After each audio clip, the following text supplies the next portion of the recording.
နောင်ကိုင်မှာဘသူတော့ရွာမြောက်ပိုင်းကဖူးငုံလေရီးစားရှိရင်ကွန်းနောင်ကိုင်လို့မရဘူးဆိုဖူးငုံကရီးစားရှိလို့လားကျုပ်တို့ကောက်ဆိုင်နေကြတော့ကသူ့ကောင်လေးအကြောင်းပြောနေတိုင်းကြားမိတယ်ရေခတ်သွားကြတော့ကသူ့ကောင်လေးအကြောင်းကြွားနေတာကျုပ်လည်းကြားသားပဲဟုတ်လားဟုတ်လောက်တယ်ဒီညက်နေတော့သူ့ကောင်လေးမျိုးကပြန်လာမှာကိုရွာထိပ်မှာသွားဆောင်အောင်ပါတဲ့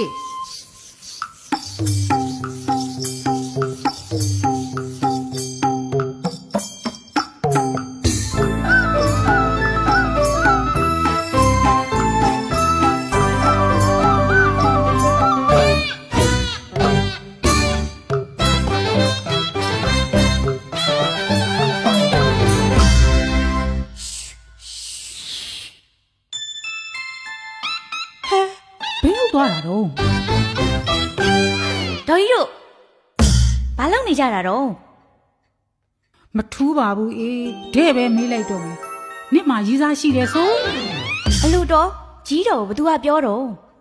ကောက်စိတ်တုံးကညီးကောင်လေးဖိုးဘသူဆိုလားသူ့ကြောင့်ကြွားနေတယ်ဆိုခုနကညီးပြောက်သွားတာသူနဲ့သွားတွေ့တာမဟုတ်ဘူးလားကြီးတော်တို့ပြောတာဖိုးအိတ်ထင်တယ်အဲ့ဒါကလူမဟုတ်ဘူးပွင့်ထွေးလှေးတီးလုံးဖောက်ဖိုးတွေအားလုံးကိုအပြက်ဖြုတ်နိုင်မဲ့ဖန်းလင်းကထုတ်တဲ့ဖိုးအိတ်ဆေးကိုပြောတာတော့ရေအခုတောင်မြို့ကနေမှာထားတဲ့ဆေးတွေရောက်လို့လေရွာထိပ်ကဆိုင်မှာတွားယူလာတာကြီးတော်ရဲ့အော်ဖိုးအိတ်